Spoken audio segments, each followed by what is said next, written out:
अस्सलाम वालेकुम। आज फिर एक बार आपके घुटनों और आपके थाइस को मज़बूत करने के लिए आपको एक टेक्निक बताने जा रही हूँ। बड़ी ही सादा और आसान टेक्निक है। मर्द, औरतें, कोई भी, किसी भी उम्र का फ़र्द जो है इससे फ़ायदा उठा सकता है।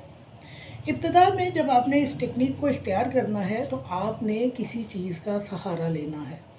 बग़ैर सहारे के इस अमल को मत दोहराइए। आपका वज़न ज़्यादा है, आपके थाइस के मसल्स कमज़ोर हैं, आपके घुटने कमज़ोर हैं, आप इस अमल को नहीं दोहरा सकेंगे। आप किसी दीवार के साथ खड़े हो जाइए, किसी कुर्सी का सहारा ले लीजिए, किसी टेबल का सहारा ले लीजिए और सीधे खड़े हो जाइए।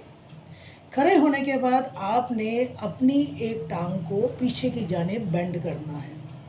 जब आपने अपना घुटना बेंड कर लिया और आपकी जो एड़ी है वो आपके हिप के करीब आ गई या हिप के करीब नहीं भी आई, इब्तिदा में तो नहीं आएगी आपके हिप के करीब, लेकिन अगर आपकी हिप के करीब आ भी गई तो आपने अपनी उस टाँग को पिंडली जहाँ पर ख़त्म होती है वहाँ से पकड़ लेना है।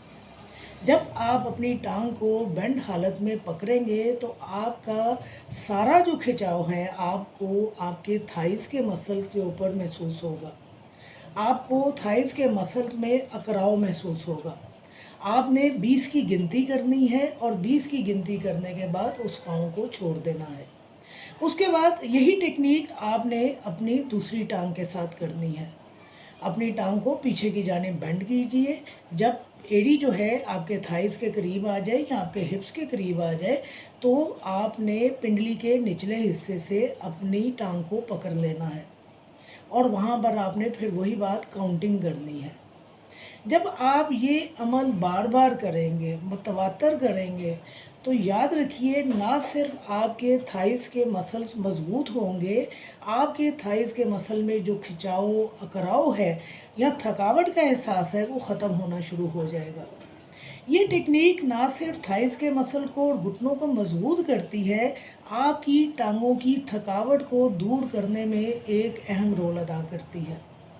अब वो अफ़राद जो किसी सूरत खड़े नहीं हो सकते, सहारा भी नहीं ले सकते हैं, वो अफ़राद बिस्तर के ऊपर करवट के बल लेट जाएँ। करवट के बल लेटकर अपनी एक टाँग को खोल दें और दूसरी टाँग को फ़ोल्ड कर लें और वही अमल जैसे कि उसकी एड़ी जो है उनके थाई या हिप्स के पास आएगी, पिंडली के आखिरी हिस्से से अपने पैर को पकड़ लें और अपनी तरफ खींचें। उनका जो खिंचाव है वो उनको अपनी पूरी थाइस में महसूस होगा। वही काउंटिंग कीजिए, 20 की कीजिए, 30 की कीजिए, जितनी आपको सहूलत है काउंटिंग कीजिए और उसके बाद अपनी टाँग को रिलीज़ कर दीजिए। करवट बदलिए और फिर दूसरी टाँग को इसी तरह बेंड कीजिए और अपनी पिंडली के एंड से पकड़कर उसको अपने हिप की तरफ खींचने की कोशिश कीजिए और फिर वही काउंटिंग कीजिए। कम 5 दफ़ा इस अमल को दोनों तरफ दोहराइए या 10 दफ़ा जो है हर टाँग के ऊपर इस अमल को दोहराइए। ये अमल ना सिर्फ आपकी थकावट को दूर करेगा, ये अमल आपके थाइस को मज़बूत करेगा, ये अमल आपके घुटनों को मज़बूत करेगा और मैंने जिस तरह पहले भी आपसे कहा कि जब थाइस के मसल मज़बूत होंगे, आपके घुटनों के ऊपर से प्रेशर हटना शुरू हो जाएगा। आपकी बॉडी का सारा वेट जो है वो आपके थाइस के मसल उठा लेंगे और आपके घुटनों के ऊपर कम से कम प्रेशर आएगा और नतीजे के तौर पर आपके घुटने जो हैं सेहतमंदी की हालत में आ जाएंगे। शुक्रिया।